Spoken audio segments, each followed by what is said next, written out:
Letters of John Nelson Darby, Volume 1, Letter 185F, of 1031.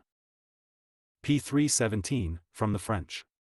G. Biava, I have owed you a letter for a very long time, my very dear brother, and have thought of writing, but being continually travelling, at conferences, and pressed by chamber work, your letter has remained among the unanswered ones.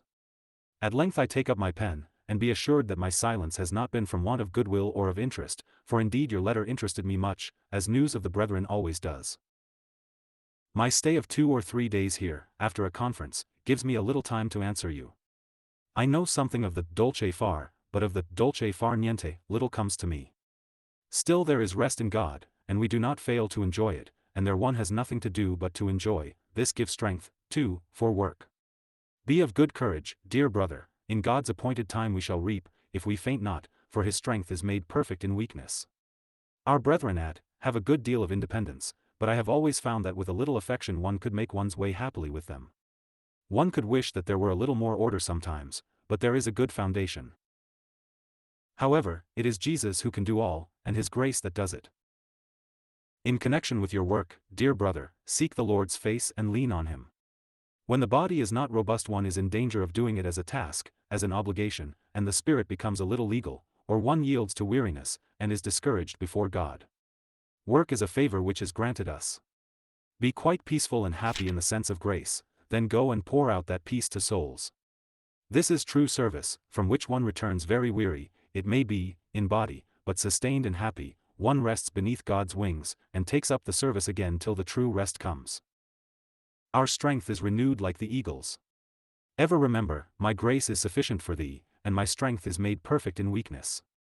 May communion with God be your chief concern, and the sweet relationships in which we are placed with him. All is well when we walk in them, then we discern and judge everything, day by day, which hinders communion, and so the heart does not become hard nor the conscience blunted, and we readily enjoy those communications of grace which give strength. Yes, seek, above all, personal communion with the Lord. As to your Italy, truly, dear brother, everything is very dark, and not for Italy alone, but for the whole earth.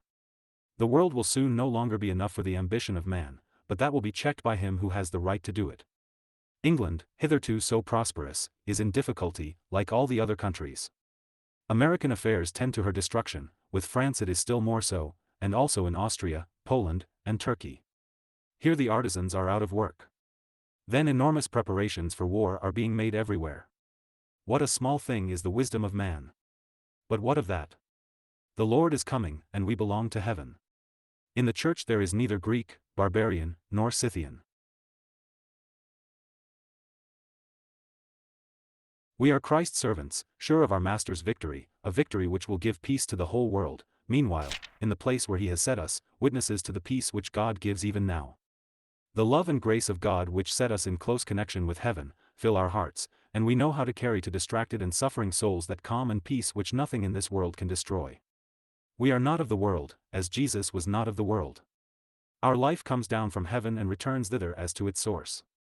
Abide there, dear brother. It may be that in the world we shall have tribulation, but there is one who has overcome the world. May God in his grace keep all the brethren in this mind, so that at the least some may know how to bear the impress of peace upon their faces, because it reigns in their hearts, in the midst of this world of trouble and care for so many. Everything that comes to pass under God's hand. Not a sparrow falls to the ground without him, he forgets nothing, nothing escapes him. Then, too, the Lord is coming. Oh, that his children thought of this! I believe that this truth has more practical power in the hearts of our brethren in England, God be praised for it. Conversions are still frequent, the meetings increase, and fresh ones are formed, there is a little more devotedness, and, I think, a good spirit and unity. There are some meetings which are 10 times more numerous than they were last year, and others twice as numerous, and though there is more activity, and there was a time of peril for some who were in danger of being drawn into the current of the revival, I believe the principles of brethren are dearer than ever to them. There is much which is superficial in this revival, more here than in Ireland, but many true conversions besides. Your very affectionate brother. Elberfeld, October 30, 1861. 51185 F.